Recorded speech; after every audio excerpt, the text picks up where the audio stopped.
Class 10th आणि class 12 साठी येणारे जे महिने आहे नोव्हेंबर, डिसेंबर आणि जानेवारी हे तुमच्या लाईफ मधले सगळ्यात महत्त्वाचे महिने राहणार आहे.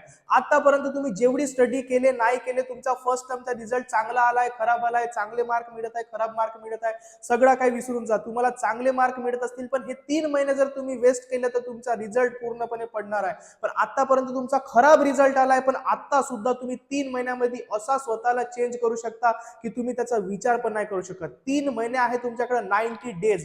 या 90 डेज मध्ये तुम्हाला चांगल्या प्रकारे अभ्यास करायचा आहे. सगळं काही विसरून, जे कोणती आवडती गोष्ट आहे सगळं, लग्न विसरून जा, बारसा विसरून जा, वास्तू विसरून जा, सगळ्या फ्रेंड्स विसरून जा, सगळं काही विसरून जा आणि एकच गोष्ट लक्षात ठेवा, ते म्हणजे फक्त आपली स्टडी, आपलं पुस्तक. एवढा जर तुम्ही फक्त आपल्या लाईफ साठी, स्वतःसाठी 3 महिने दिले तर तुमचा असा एक वर्जन वेट करत आहे तुमच्यासाठी की तुम्ही त्याचा विचार पण करू शकत नाही. हे 3 महिने फक्त तुम्हाला स्वतःसाठी द्यायचे आहे, फक्त 3 महिने. याच्या नंतर तुमचा रिझल्ट जो आहे, तुमचा वरती रिझल्ट वर नाव आणि खालती 90+% तुमचा वेट करत आहे. आणि तो दिवस आठवा ज्या दिवशी तुम्हाला फोन येईल आणि फोनवर तुम्हाला कोणीतरी म्हणतील की कॉंग्रॅच्युलेशन, तुला 90 पेक्षा पण जास्त, 95% पेक्षा पण जास्त मार्क मिळाले.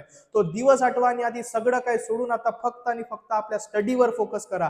हे 3 महिने तुमच्या सगळ्यात बेस्ट मंथ राहणार आहे आणि तुमचा सगळी लाईफ चेंज करून टाकणार आहे. जर तुम्ही रेडी असाल तर पटकन कमेंट करा, आय एम रेडी. मी तुमच्या सोबत आहोत. तुम्ही माझ्या सोबत आहे का? पटकन सांगा. Thank you so much.